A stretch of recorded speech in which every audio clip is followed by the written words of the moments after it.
Paano ba minamahal yung hindi mo naman nadidinig talaga yung tinig na eto, may sound waves na didinig mo talaga? Paano namamahal yung hindi nayayakap at hindi yung mayakap, hindi nag-aabot ng kape?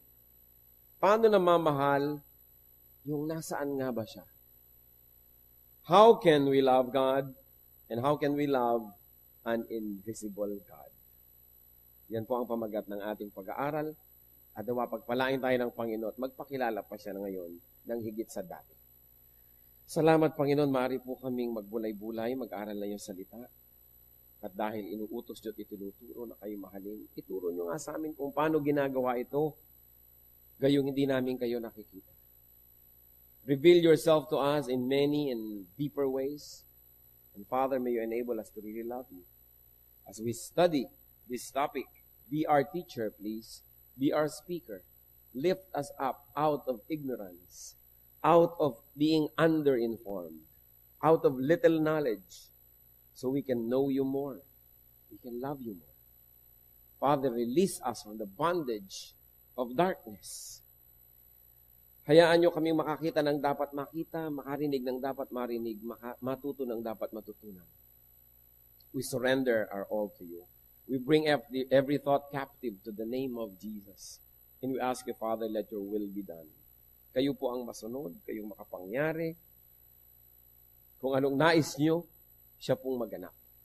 Sinusuko namin ang aming mga kagustuhan, ang aming sarili. And we ask you, Father, let your will be done to your people. In Jesus' powerful name, we reject the work of evil and drive away the presence of evil. And we ask you, Father, we ask you, Holy Spirit, lead us so we can see and hear. We can know and become. Lead us. Be our speaker, Father. In Jesus' mighty name, we seek you confidently. How can we love an invisible God? Paano natin maiibig ang Diyos na di naman nakikita? Unang-una po, see God the way He wants to be seen. Kailangan tingnan natin, sulyapan, titigan ang Diyos kung paano niya gustong makita siya at hindi sa paraan na gusto nating makita natin siya. Do not insist on seeing God physically. Huwag pong ipagpilitan na makita ang Diyos ng ating mga mata. Because God is Spirit. John 4:24, God is Spirit. Siya is Espiritu at hindi talaga nakikita. Huwag nating ipagpilitan na makita natin siya sa paraan na nakita natin ang ating kapwa-tao. Why? Because to see God is to die. Bakit? Exodus 33 verse 20, but he said, you cannot see my face, for no one may see me and live. So yung nagpipilit makakita sa Diyos, die first to see God. Eh ayaw nyo naman. Because God is Spirit, so be a Spirit yourself. Kung gusto nyong equal plane ang inyong pagtitinginan, you should enter the spiritual world. Live the physical one, ibig sabihin, humiwalay ang ating espiritu sa ating katawan, pwedeng mangyari. Eh dahil ayaw pa nating lahat nun, ewan ko kung gusto nyo, then we should see God spiritually. If we cannot become fully a spirit right now, so we should see God spiritually. And there are two ways once more. One is to be a spirit yourself, which means really dying to your physical life. But the other one is a more useful round. Be spiritual. You want to see God because God is a spirit? Be spiritual. Be spiritual more than carnal and you will see God in a spiritual way. Paano ba natin nakikita ang Panginoon? Diba kung kayo ay you speak the same language, kakaintindihan. If you go to the same place, nakikita.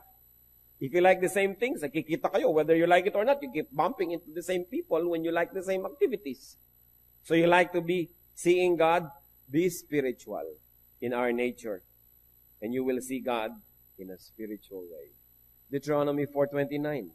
But if from there you seek the Lord your God, you will find Him if you look for Him with all your heart and with all your soul. So ang naghahanap yung puso, yung kaluluwa, hindi lang yung mata. Sapagkat ang Panginoon, kung nabubuhay tayo sa paraang espiritual, makikita natin siya. Because as I have been repeating all along, because God is a spirit. So we should see God indirectly, hindi directly. Yung diretsong nakakakita sa Diyos, sabi niya, namamatay o kailangan patay ka na. Para talaga lubos na, diretso. But we can see God indirectly because God usually reveals Himself indirectly In other words, through reflections. Through reflections, we can see God. 1 Corinthians 13:12. Now we see but a poor reflection as in a mirror. Then we shall see face to face. Pero kailan yun? Then, later, when the Lord comes. Now I know in part, then I shall know fully, even as I am fully known, even right now. So, kilala ako ng Diyos buo ngayon, pero konti lang pagkakilala ko sa Kanya, hindi lubos. Ngayon, nakikita ko lang, reflection, pero darating ang panahon, face to face. In other words, ang Panginoon sa Biblia, nakita po natin kung paano magpakilala. Sometimes, darating light. Sometimes, sound. Mga dumadagundong na mga kulog, o mga kidlat, o sabay. Nagpakita ang Panginoon kay Moses as burning bush. Nag-aapoy lamang na isang kahoy doon, isang halaman tuyot.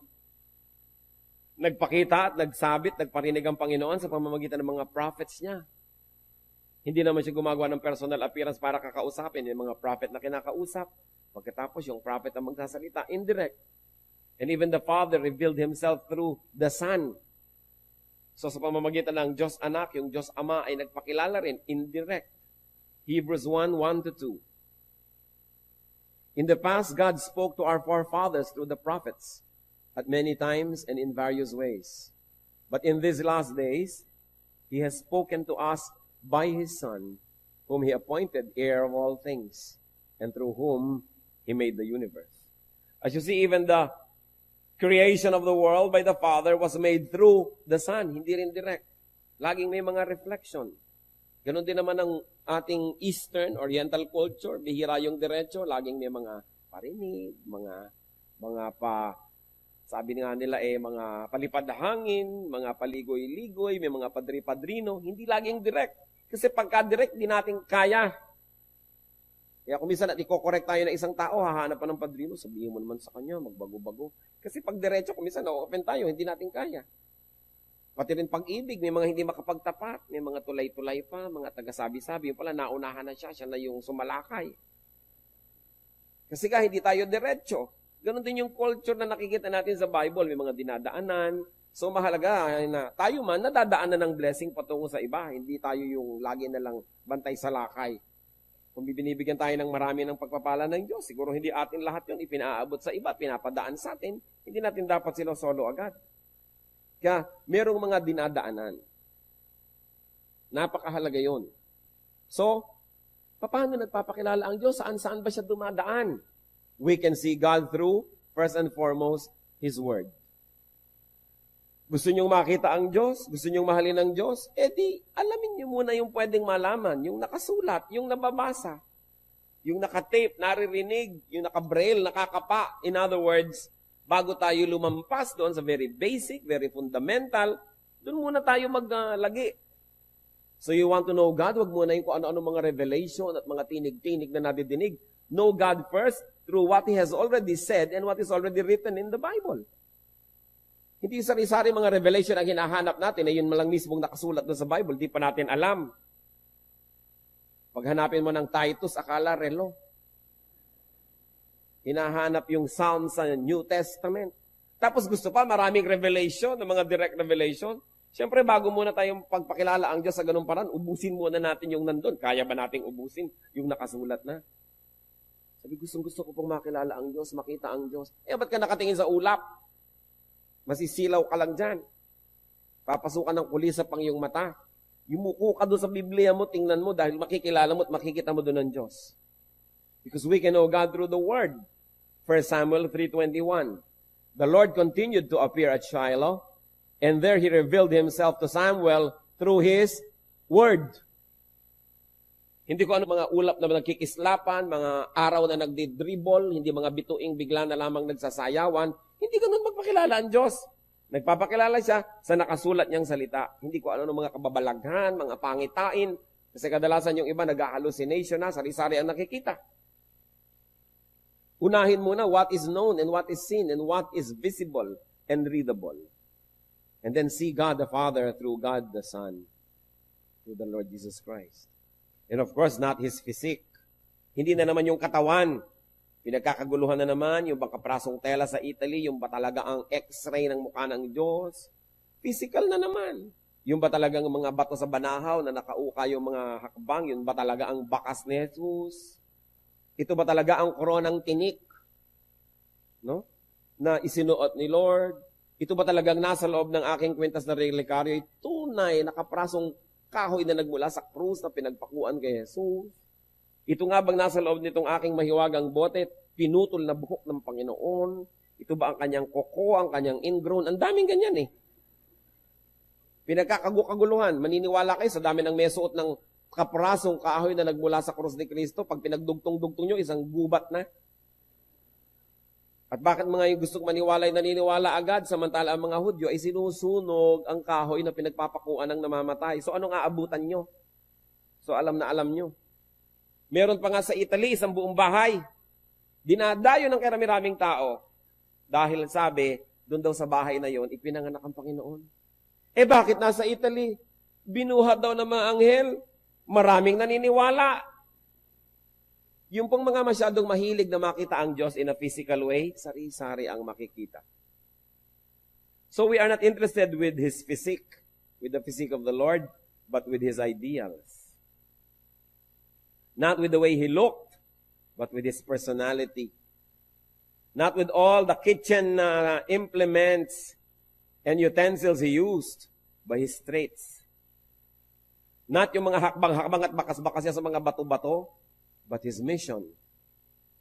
Hindi tayo interesado sa kanyang mga isinuot, sa kanyang mga inupuan, hinigaan, but His heart. In other words, you want to know the spiritual God, transcend the physical and look for what is spiritual. Kadalasan din, nagkakagulo tayo. O eto ang damit ng aking lola, eto ang isinuot niya, eto ang kanyang gintong ngipin. Pero ano ba yung mga sinabi ng lola natin? Ano ba yung ideya niya? Ano ba yung pagkatao niya? Mas mahalaga kaysa sa material culture. Kaya yung pagpapakilala, hindi lang sa nakikita, lumalampas. Minsan sabi ni Philip kay Lord, Lord, ipakilala niyo naman sa amin ang Ama. Sabi sa John 14 ng Panginoon, verse 9, Jesus answered, Don't you know me, Philip? Even as I have been among you for such a long time?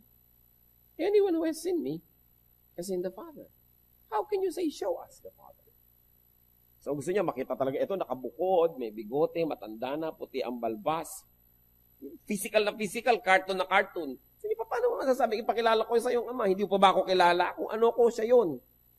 Kung ano ipinakilala ko sa inyo, siya yun. Paano natin ipapakilala ang Diyos sa mga tao?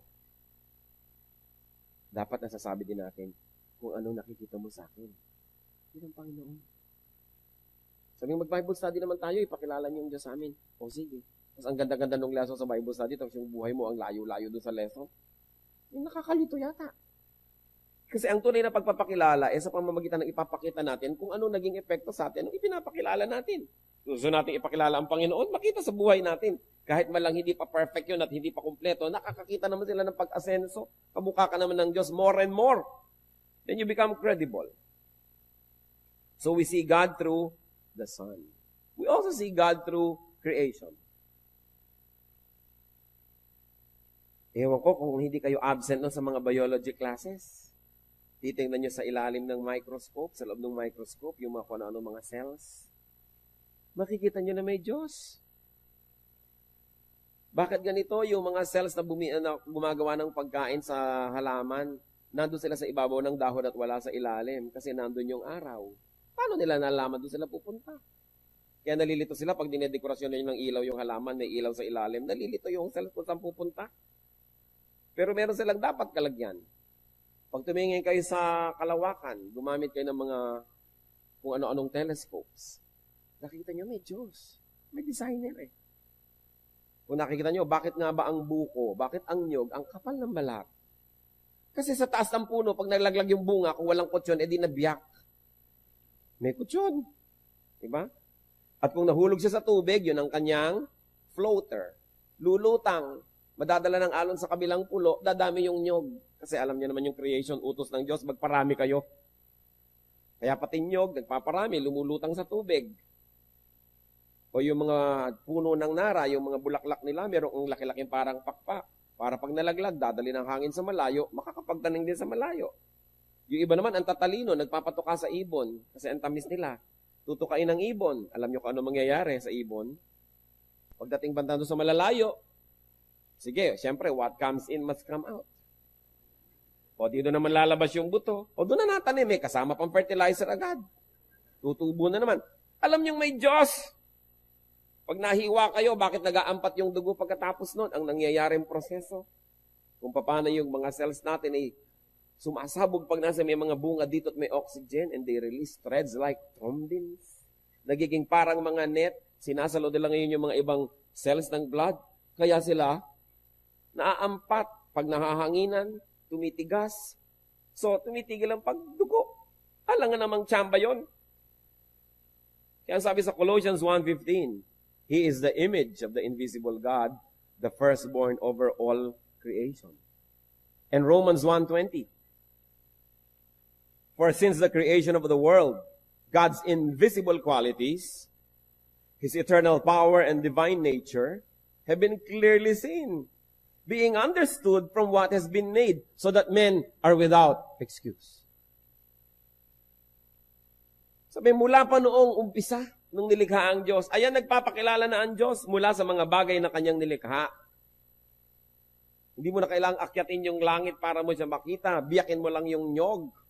Malalaman mo na, ang linis naman ng tubig nito. Paano nangyari?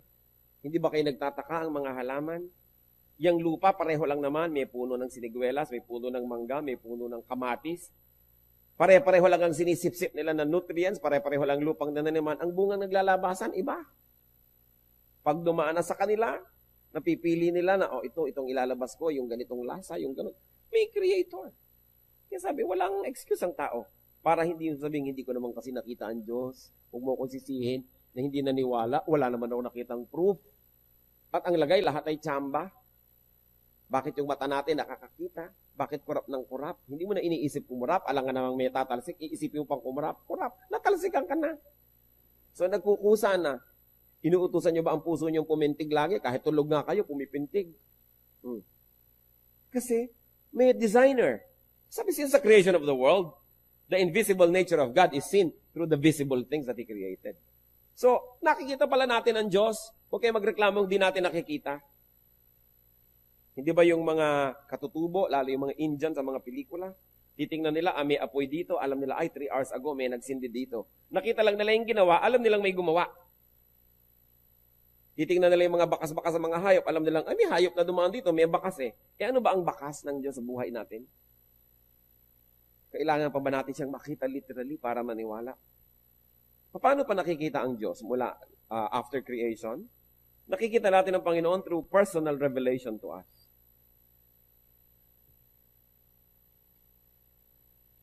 Genesis 35 verse 7. There He built an altar, and He called the place El Bethel, because it was there that God revealed Himself to him when he was fleeing from his brother. So maraming paraan ng pagpapakilala ng Diyos. Meron na sa pamamagitan ng nature, meron sa pamamagitan ng kanyang salita, at merong very personal din. Nagpapakilala. Nagpaparamdam. Kumakausap sa atin. Sa paraang di natin alam kung paano. Pag sinasabi sa Bible na, and God said to Abraham, nadidinig ba niya talaga yung boses? O nai-imprint pa sa kanyang puso? Hindi sinasabi sa Bible kung paano. Pero nagpapakilala. Kaya ang mahalaga mga kapatid, kung tayo ay nananalangin, kung tayo nagme-meditate, minsan kahit pang busy day, katulad ni Moses, nag-aalaga ng mga tupa, biglang merong nagalagablab doon na kaprasong tinik na puno, hindi naman maubos-ubos. Napansin niya, lumapit siya, yung pala kakausapin siya ng Diyos. Tayo man. Maraming kinakausap tayo ng Diyos sa maraming paraan. Pero binibigyan ba natin ng pansin? Katulad ni Moses, it was just an ordinary working day. He saw the burning bush. But you see, yung burning bushes naman, hindi kakaiba yan sa Israel at sa disyerto ng Sinai Peninsula. Kasi sa init ng panahon, tuyong-tuyo talaga ang mga halaman at bigla na lamang nagsisiklab. At sandaling-sandaling siklab lang yun, palibasa tuyong-tuyo. Kaya namamatay agad. Kaya hindi ka takataka makakita ng nagsisiklab na halaman. Hindi kakaiba. Pero si Moses, dahil pinansin niya yung nagsisiklab na yon, nahalata niya. Parang hindi yata siya nauubos. Dapat ilang saglit lang, ubos na dahil mabilis mapupok dahil tuyong-tuyo. Patang tagal hindi pa maubos-ubos. Lumapit siya. At nung lumapit siya, doon niya nadinig ang tinig ng Diyos.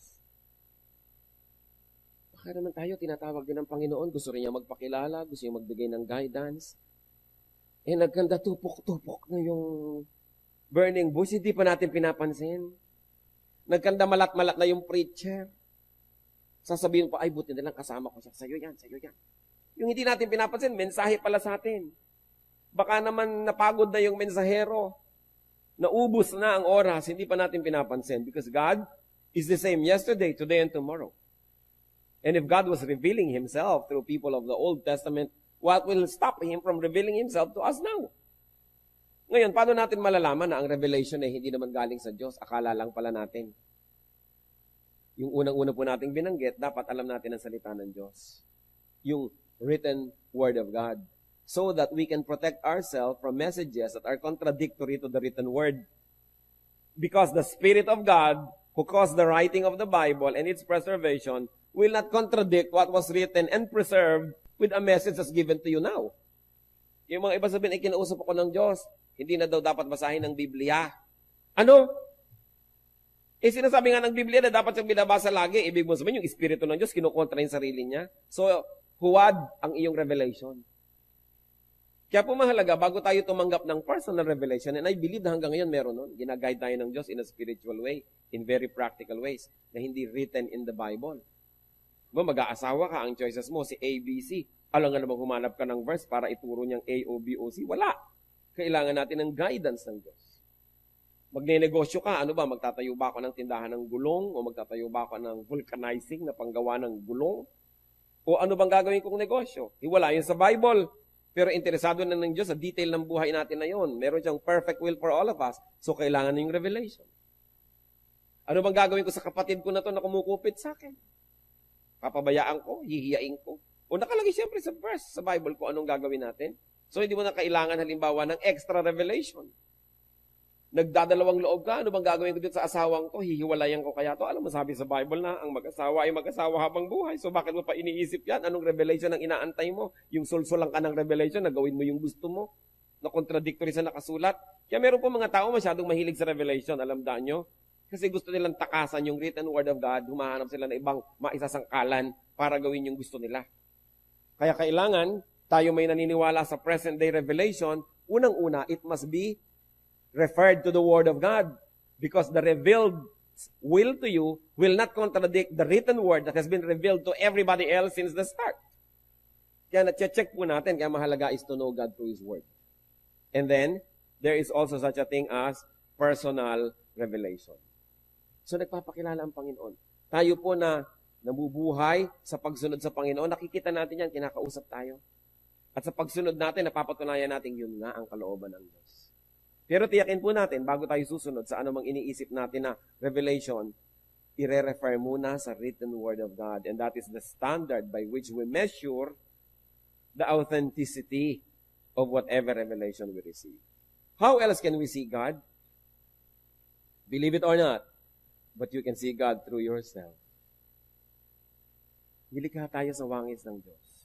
Nakikita din natin ng Diyos sa pamamagitan natin. Nananalamin tayo, hindi physically but spiritually, and we see God.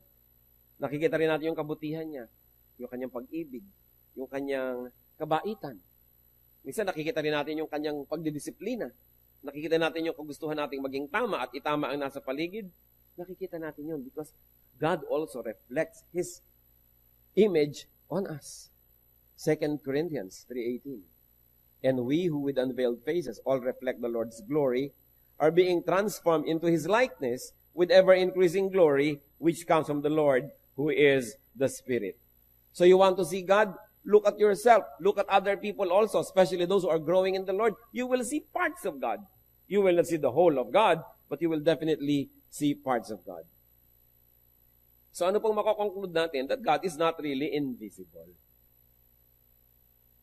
That God is not really impossible to see. Kaya lang, hindi natin dapat ipilit na makita siya in a physical way. Those who insist on seeing God physically end up making their own gods. Yan ang panganib. Yung nagpipilit na makita ang Diyos sa isang paraan na physical, sa pamamagitan ng mata, mahipo, sa pamamagitan ng kamay, ay gumagawa at umiimbento ng kanilang mga Diyos-Diyosan. At ito ang dahilan kaya naging talamak ang idolatry.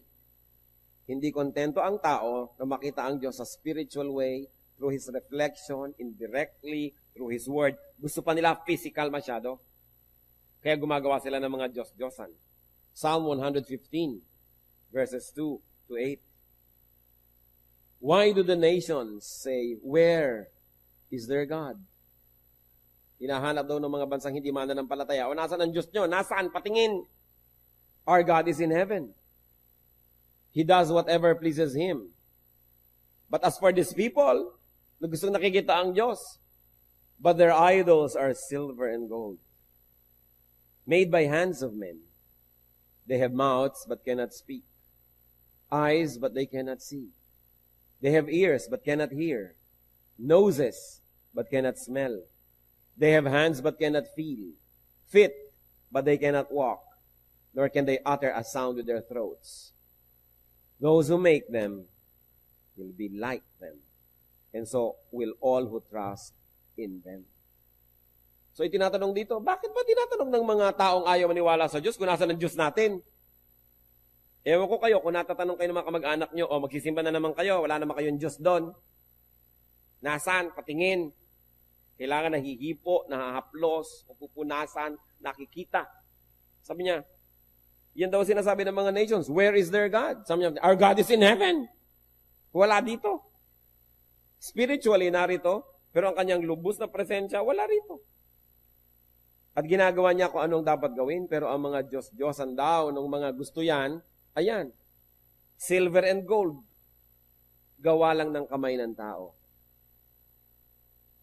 May bibig, may labi, pero di nakakapagsalita. May mata, pero di nakakakita. May tainga, pero hindi nakakarinig. May ilong, pero hindi naman nakakaamoy. May kamay, pero wala namang magawa at walang maramdaman. May paa, hindi makalakad, kaya nga pag ipinaparada, binubuhat, di ba? Kung naglalakad ba naman mag-isa, baka maniwala pa ako. Hindi, bubuhatin ko, tapos sasambahin ko, ako lang nagdadala sa kanya. Bakit? Sabi, hindi naman sila nakakapaglakad. Pag natumba, kailangan mo itayo. Pag umulan, kailangan mong payungan. So, bakit ako hihingi sa kanya ng proteksyon? Sarili nga niya, hindi niya ma-protect. Sabi, they cannot even utter a sound with their throat. Sabi, in other words, wala silang magagawa, wala silang kayang gawin. At ito malungkot, those who make them will be like them. In other words, yung gumagawa niyan, yung nananampalataya dyan, ganyan din, wala ding magagawa. Tulad din nung kanilang pinananampalatayanan. So the nations ask, where is your God? Ang kailangan, visible. What is wrong with gods that can be seen? Konting isip, mga kapatid. Anong problema kung may Diyos na nakikita? Anong problema dito sa mga pinag-uusapan ng mga Diyos-Diyosan? They cannot see. And you know why? They cannot see you. Because they cannot see. They cannot speak, they cannot hear, they cannot smell, they cannot feel, they cannot walk. In other words, they are helpless. So those who make them will also be like them. Ano po ang malaking problema kung nakikita ang Diyos? Because a God that man can see, a God that man can perceive, a God that man can contain in his eyes, is less than man. Is inferior to man. Pag kaya niyong pagkasyahin sa inyong mata, hindi yun mas mataas kaysa sa inyo. Kaya pag tinignan natin ang kalangitan, kasya niyo bang pagkasyahin lahat? Hindi, dahil sa likod natin, sa kabila ng likod ng planeta, may hindi ka nakikita eh. Kaya walang hanggan. Kung nakikita mo yung buong Diyos, pag napagkasya niyo sa mata niyo, maliit. Kasi kasya sa mata niyo eh. Kaya yung hindi nakikita, mas mataas kaysa sa'yo. Kasi kung kaya mo siyang makita, baka hindi kanya kita. Kasi ikaw ang may kaya, merong power above the person or above that which you call God. What matters is not to see God, but to be seen by God. Anong gusto nyo? Nakikita nyo ang Diyos o nakikita kayo ng Diyos? Wala kayong gusto. Gusto nyo siyempre yung nakikita. Amen ba yun? Kung nakikita kayo ng Diyos, dapat hindi niyo siya nakikita. Kasi mas malaki siya kaysa sa inyo. Eh kung kita niyo siya buong buo, nagkasya sa loob ng inyong mata, hindi siya ganun kalaki. Kaya, mabuti yung hindi natin nakikita. It is one assurance na mas dakila kaysa sa atin. Mas malaki kaysa sa atin, kaya tayo nakikita niya, siya hindi natin makitang lubos, kapra-kapraso lang, sa kalakihan. Kaya pagkita mo buong buo, eto mula ulo, eto paa, eto 2 feet pa nga ang sukat. Paano magiging Diyos? Ang liit. Kahit pa nga kasi laki ng planeta yan, kasi laki ng buwan, pag malayo ka, kita mo na rin buo. O di ba yung araw ang laki-laki, pero kita mo rin buo. Lumayo ka lang. Ang Diyos, kahit sa kamagputay, hindi mo makita ng buo, sobrang laki. Yun ang maganda. Hindi yung kayang-kayang i-contain ng ating senses. Jeremiah 23:24. Can anyone hide in secret places so that I cannot see him? Declares the Lord. Do not I fill heaven and earth? Declares the Lord. Ganun siya kalaki. Kaya malaking insulto sa Diyos na gumawa ng physical image na representation niya. Dahil pinaliit mo ang kanyang halaga. Napaliit mo na-reduce mo siya, kaya dapat wala. Sabi, God who made heaven and earth and everything in it does not live in shrines made by man, nor is he served by anything as though he needed anything, because he himself gives to men breath and life and everything. So, hindi siya pwedeng i-reduce na parang litrato. Ang laki i-reduce mo para kasya sa wallet ko. We cannot reduce God. Heaven and earth cannot contain His glory. So we content ourselves in not seeing Him fully, but only right now in seeing Him through reflections, seeing Him partially, seeing Him in us and in others. At pagdating ng araw, makikita na natin siyang ganap kung tayo ay kamukhanan niya. Ibig sabihin, hindi na tayo encumbered and imprisoned by this body. Hindi na tayo basta physical lang, because the Bible says, in a twinkling of an eye, we shall be changed. We shall be like Him, and we shall see Him because we will be like Him. Hindi yun para sa panahon na ito. Kaya huwag ipagpilitan. Ang mahalaga, sa kalakihan niya, kahit saan tayo sumuot, kahit saan tayo pumunta, kita niya tayo, yun ang importante. That He is greater than we are. Psalm 139, verses 7 to 12. Where can I go from your spirit? Where can I flee from your presence? If I go up to the heavens, you are there. If I make my bed in the depths, you are there. If I rise on the wings of the dawn, if I settle on the far side of the sea, even there, your hand will guide me. Your right hand will hold me fast. If I say, surely, the darkness will hide me, and the light become night around me, even the darkness will not be dark to you. The night will shine like the day, for darkness is as light to you. Sabi, paano ko magtatago sa Diyos? Paano ko pagtataguan? Paano ko iiwasan? Kahit maakyat ko ang langit, yun naman kung kaya ko. Siyempre, nandun kayo. Ngayon, sumisid ako sa pusod ng dagat, kalalim-laliman sa Philippine Deep, o sa Marianas Trench, andun pa rin kayo. Kung makakasaya ko sa pakpak ng bukang liwayway at salubungin ko ang araw, pagdating ko doon, naroon pa rin kayo. Kahit tumawid ako ng dagat at magpunta sa pinakamalayong ibayo, naroon pa rin kayo. Kaya kahit saan ako magpunta, natutulungan niyo ako. Your hand will guide me. Ngayon, kung ako na may gumagawa ng mga kamalian, nagtatago pa sa dilim, sabi na ako, baliwala. Kasi ang dilim ay liwanag din sa inyo. Walang kayang itago sa Diyos. We cannot see God, but He sees us. Is that not wonderful? Walang pwedeng ilihim. Kung gayon, wala rin tayong suliraning di niya alam. Wala tayong mga iniisip na mali na di niya alam. Wala tayong mga pandarayang di niya alam. Wala rin tayong mga pangamba, takot at pangangailangang di niya alam. Napakabuti na lang at di natin siya kita at kita niya tayo. Hindi tayo ang tagapag-protect niya. Siya ang protector natin. Hindi kung gumagawa ka ng mga Diyos-Diyosan, nananakawan ng mga alahas, nananakawan ng mga baro, ikaw ngayon nagbantay ng bantay, imbes siya ang nagbabantay sa'yo. Nababaligtad. Pag nagkakasunog, siya yung buhat-buhat mong inililigtas mula sa sunog. Ba't di kanya buhatin? Diyos pala siya. Baligtad. Kaya ayaw ng Panginoon ng ganun eh. Nagtitiwala ka sa iba, hindi sa Kanya. at nakakaroon ng kainsultuhan.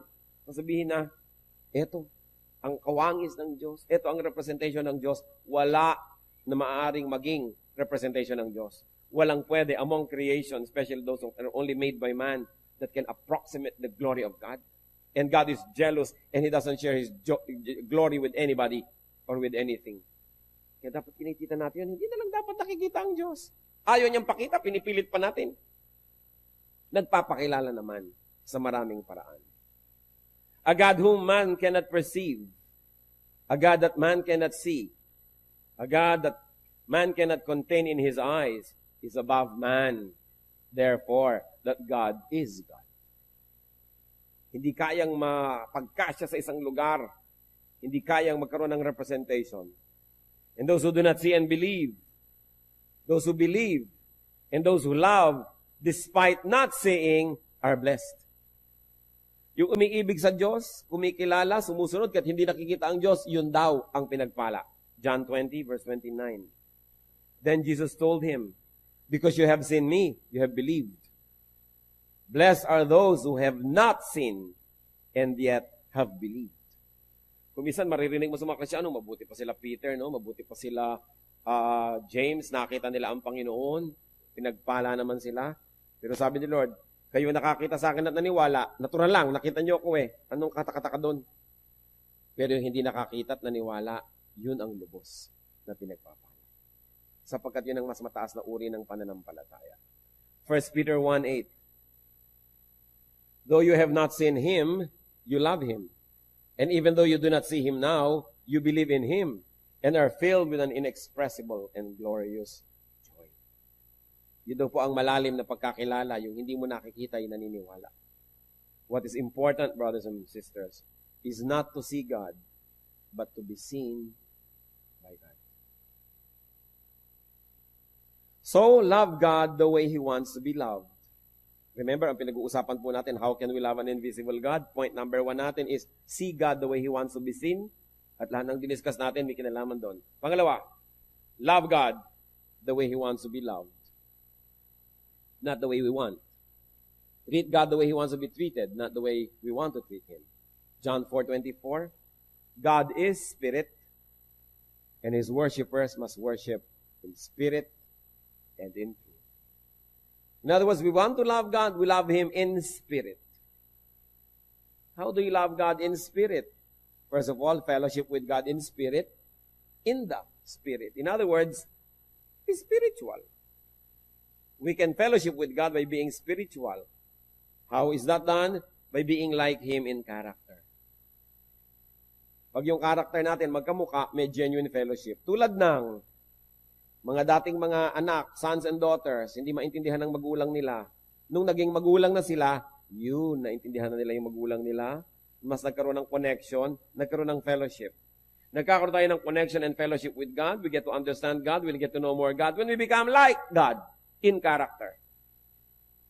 Katulad ng hindi mo naiintindihan yung mga manager sa opisina, nung naging manager ka, naintindihan mo, then you can have genuine fellowship because you really understand each other. Because you know each other. You say, now I know Him, kaya pala.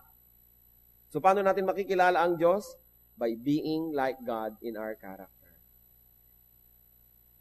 Pagka nagpapatawad na tayo ng mga mahirap patawarin, pag nagbibigay na tayo sa mga hindi karapat-dapat bigyan, pag nagmamahal tayo sa mga hindi kamahal-mahal, nalalaman natin, ganun pala ang nadarama.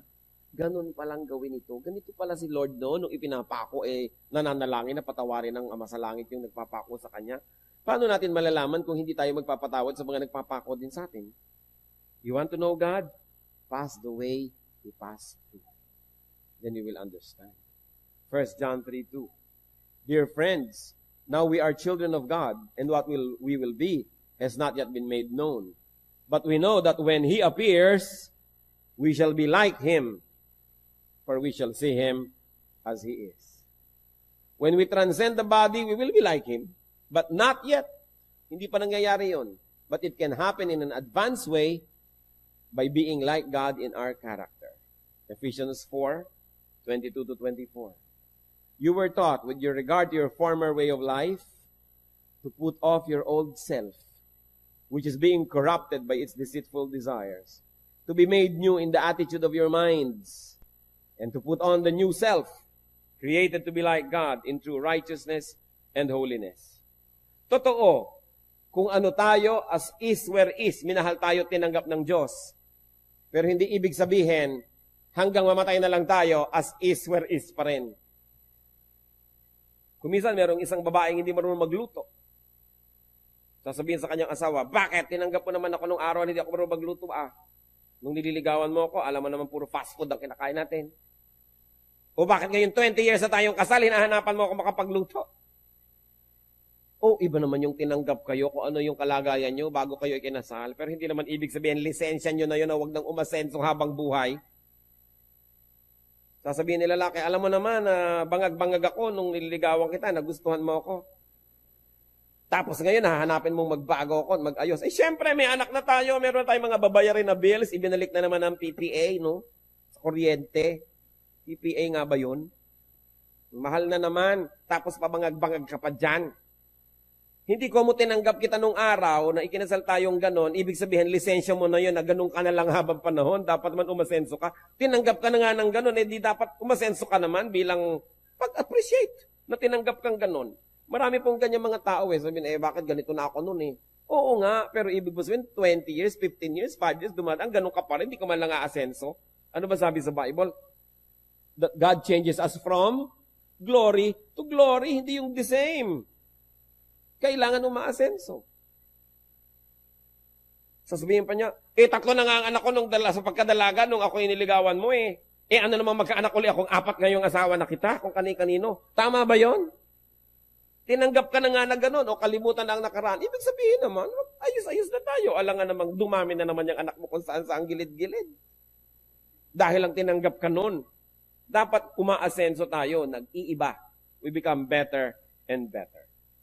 So sabi, you were taught in your former way of life to put off your old self. Kailangan magbago. Put on the new self. And by that way, we will know God more and more.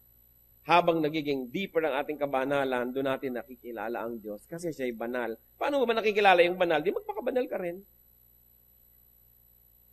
Matthew 5:48. How can we love God? By being spiritual, by being like Him in character. Matthew 5:48, be perfect, therefore, as your heavenly Father is perfect. So we are to be like God. How do we know God more? By doing His deeds. John 14:12. I tell you the truth, anyone who has faith in me will do what I have been doing.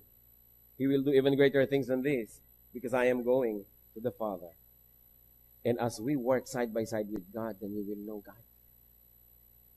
Napakaraming paraan para makilala at mamahal ang Diyos.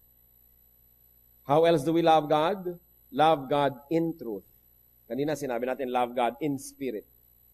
Ibig sabihin sa ating character.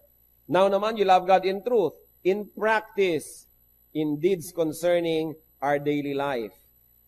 We are to be like God in character, we will know Him more. We are to be like God in deeds. And when we do what He does, especially deeds concerning His church, then we will know Him better. Matthew 25:45. He will reply, I tell you the truth, whatever you did not do for one of the least of this, you did not do for me. So ano pa palang ginagawa ng Panginoon? Hinahanap niya sa atin na gawin yung mga ginagawa niya sa tao, sa church, yung mga ginawa ng Panginoon, dapat din natin gawin. Yung ginawa niya sa kanyang creation, what He did to His creation, inaruga, minanage, dapat ganun din ang gawin natin. And then we take care of nature, when we take care of the environment, we get to know God more, who is the creator of such environment. And when we do His will, we will know Him more. Seeing God spiritually results in strength and courage. Anong nagiging bunga pag lalo natin siya nakikilala? By being like Him in character and in deeds, that's how we see Him spiritually. That's how we know Him spiritually. Nagiging tayo malakas. At nagkakaroon tayo ng lakas ng loob, paninindigan. Hebrews 11:27. By faith, referring to Moses, he left Egypt, not fearing the king's anger. He persevered because he sought Him who is invisible. Bakit daw tinalikuran ni Moses ang karangya ng Egyptian court? Bakit sumunod siya sa kautusan ng Diyos? Dahil nakita niya yung invisible God. dahil nagpakita ng reflection, nagparinig ng tinig, ipinakita ang kalooban niya, at nung sinunod ni Moses habang sumusunod siya, lalo niyang nakilala ang Diyos. Not physically seeing God is not a disadvantage. The unseen God is great. The unseen is greater. What you see is less than you. Those that you cannot completely see are greater than you. Hebrews 11, by faith, we understand that the universe is so that what is seen does not lead out of what was invisible. Lahat ng nakikita natin ngayon, ginawa ng Diyos not from visible, but from the invisible. In other words, dati invisible. Those turn na to invisible. Divide na to invisible. Na dapat invisible. Pero mula sa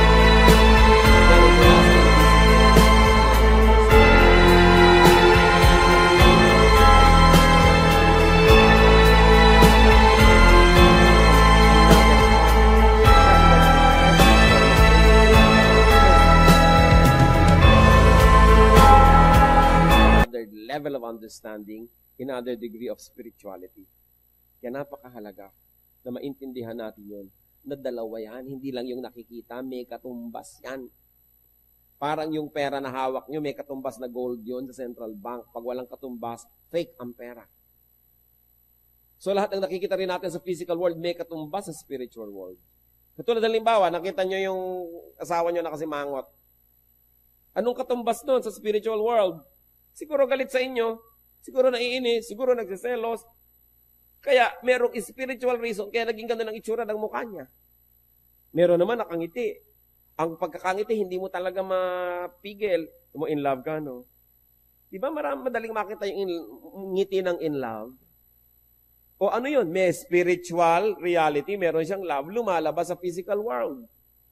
Yung physical, nagpapakilala lang doon yung spiritual.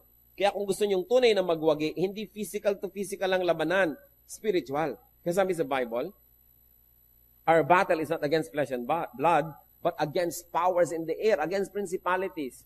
So kung gusto natin magtagumpay, halimbawa, gusto nyo mawala ang aswang sa buhay nyo, hindi kayo magpapakita ng kaprasong krus na kahoy kasi physical lang yon.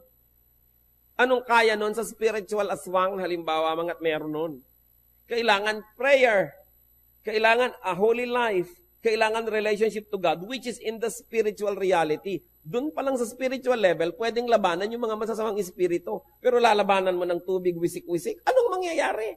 H2O lang yon. May butete pa kumisan. Natatakot ka sa aswang, bawang ang ilalagay mo. Eh kung espiritu ng aswang ang nagpapalakas sa kanya, bakit siya matatakot sa bawang? Samantalang nakita niyo si Satanas, sumaharap sa Diyos, sa Book of Job. Bakit mo ngayon maitataboy ng tubig? Bakit mo itatabos ng picture? Bakit mo maitataboy ng kung ano-anong mga props? Paano mo maitataboy ng physical, yung spiritual? Eh, mas mataas ang level nun. Kaya dapat ang labanan sa spiritual. Halimbawa, lagi na lamang akong kinakaya-kaya ng aking mga pagnanasa. Kaya some people will fast. So that they will deny the body, they will deny the urges and the desires para makarating sila doon sa spiritual level and through prayer and a godly life, doon sila lalaban at doon na nanalo. At pag doon tayo lumaban, walang talo because God is already victorious.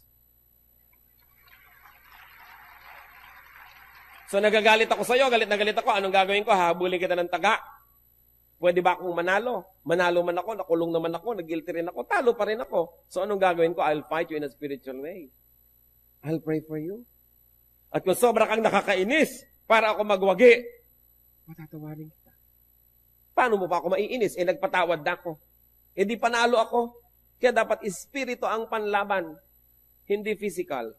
Our battle is not against flesh and blood, but against powers in the air, against principalities. The only way to fight them is to go to the spiritual level and wage the battle there. How do you do that? By living a spiritual life and by using spiritual tools in the name of the Lord. And when we do that, we can never fail because Jesus Christ is victorious.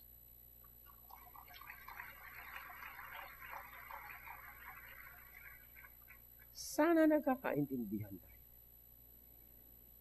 Na ang pinapalakpakan nyo lang, dahil tumataas yung bosa, parang palakpak na. Palakpak ka na ngayon. Diba? Yung talagang unawaan nating lubos kung bakit. Kasi, napakalalim na pinag-uusapan natin. So, hindi pwede na gusto nyong palayasin yung masasamang espiritu, maglalagay kayo ng mga kung ano-ano mga rebulto dyan. Kakoy, chok. Paano iiwasan ng espiritu? Lampas doon ang kapangyarihan nila. Kaya ang panglaban natin, espiritu ng Diyos. Paano natin nakikilala ang Diyos? Hindi rin sa pamamagitan ng mga physical na yan. Lilipat tayo doon sa spiritual level. How do you do that? By being clean, by being godly, by being spiritual, by being honest. Then lumalampas tayo. Hebrews 11:3. By faith, we understand that the universe was formed at God's command, so that what is seen was not made out of what was visible. Nire-review lang natin. Yung nakikita natin, merong equivalent sa kabilang daigdig yan. So, eto halimbawa, itong pamangkin mo, ang sama ng ugali, hindi makukuha lang yan sa palo, kahit ikadena mo yan. Hindi makukuha lang yan sa psychology. Kailangan labanan mo yung espiritu na nagpapagawa sa kanya noon. Pupunta ka sa spiritual world, doon mo siya igagapos. Tapos, pag natalo na siya doon, susunod na yung katawan, matatalo din. Lagi, it is won or lost in the spiritual world. Kaya halimbawa, may tumutukso-tukso sa inyo. Sa isip nyo, natalo na kayo. Sila mo, sige, talagang bibigay na ako. Nagiintay lang yung katawan nyo ng time, ng chance para sumunod. Susunod yung katawan nyo sa pagkatalo dahil yung espiritu nyo nagpatalo na. Pero pag yung espiritu natin panalo, yung katawan susunod. Kaya anong sabi ni Paul? I beat my body to make it my slave so that it will not become my master. Hindi ako susunod sa katawan ko. Pasusunurin ko yung katawan ko sa espiritu. And that's how you know God in the spirit. You become very, very victorious in the spiritual world. Kasunod yung katawan. Kaya ako minsan may tatawag sa akin, Pastor, meron akong kilala, drug addict, kailangan maayos. Ang una kong tanong, gusto ba nung may katawan magayos? Ayaw kinakadena pa nga namin. Wala akong magagawa. Kasi kahit anong gawin natin dyan, pag nakahulagpos, gagawin niya uli. Sayang lang lahat ng pagod natin. Ngayon, kung siya mismo willing, gusto kong bumait pero di ko magawa, halika, magtulungan tayo. Pero yung ayoko bumait, ayoko. Wala tayong magagawa doon. Kasi sa spirito pa lang, nagpapatalo na siya. Paano gagawin mo sa katawan? Kahit anong gawin mo doon, matatalo pa rin. The battle is fought in the spiritual level. Kung lubos nating uunawain yun, dadali ang pagtatagumpay. Kasi doon sa level na yon matagumpay ang Diyos. Sa physical level, hanggang ngayon nagtatagumpay pa si Satan kasi hindi pa siya nakagapos. Kaya pag lagi kang physical at lagi mong kinakatang let's get physical, marami kang talo. Sana mag-physical ka lang sa exercise, okay yan. No? Pero kung puro physical, lahat ng tawag ng laman, lahat ng gusto ng desires, susundin mo, ano mangyayari sa'yo? Sunod-sunuran ka. Kaya yung po yung mga sunod-sunod sa katawan nila, yung sunod-sunuran, para mga hibang. I'll walk a mile for a camel. Can you imagine? Maglalakad ka 1 milya para lang kayo makapanigarilyo. Natutuwa pa't ipinagmamalaki. Alipin ka nun. Hindi ka makatulog ng ganon. Hindi ka mabuhay na walang patis. Yan sabi ni Paul, I will beat my body and make it my slave. So maganda po yung fasting. Bakit? Pinapatunayan nyo sa sarili nyo that you can get by with very little. Kasi kung minsan, nagigita yung slave ng ating desires, akala natin hindi tayo mabubuhay ng walang comfort. That's why kung minsan nagka-camping, nagre-retreat. Para mahirap-hirapan ng iyong katawan, makakain ka ng hindi mo laging gusto. Para you declare freedom and independence from your habits. Pero kung magka-camp, dala mo rin ang lahat. Bakit pa? Practice nga yun eh. Para sabihin yung, kaya kong mabuhay ng ang unan ko bag ng semento. Pwede naman ako na ilang araw na ganito lang kinakain. Then, hindi tayo nagiging slave ng ating mga desires. Napapatunayan natin every now and then, periodically, ang Diyos pa rin at ako ang amo ng katawan ko, hindi siya ang amo. Kasi yung mga tao na ang amo nila ay ang katawan, hindi sila malaya. Sila ay alipin. Kaya tayo nagiging alipin ng mga bisyo, ng mga habits. So, God is invisible. Buti na lang. Ibig sabihin, He is great. He is greater than we are. He is greater than our problems. Huwag natin ipagpilitang makita siya in a visible way. The invisible is much bigger much greater, and much more glorious. Tandaan natin, ang kayang makita, yun lang, mas maliit. So kung kitang-kita mo, maliit yan. Do not insist on seeing God. Do not insist and do not be discouraged and confused by God's invisibility. Because we can love without seeing. Pwede yun. Do not be like the pagans who adore visible gods. Mga kapatid, makinig kayo. Kung kayo ay tumalikod na sa mga Diyos-Diyosan, tapos pag nakakarinig kayo ng tugtog na mimiss nyo at gusto nyo sumunod, mag-ingat. Huwag nang mamiss pa. Kung ano mo, namimiss ko yan. No? Namimiss ko yung ganito, mga usok-usok, mga tunog-tunog, mga ganyan-ganyan. Huwag nyo na imiss. Malaya na nga kayo, mamimiss-miss pa kayo.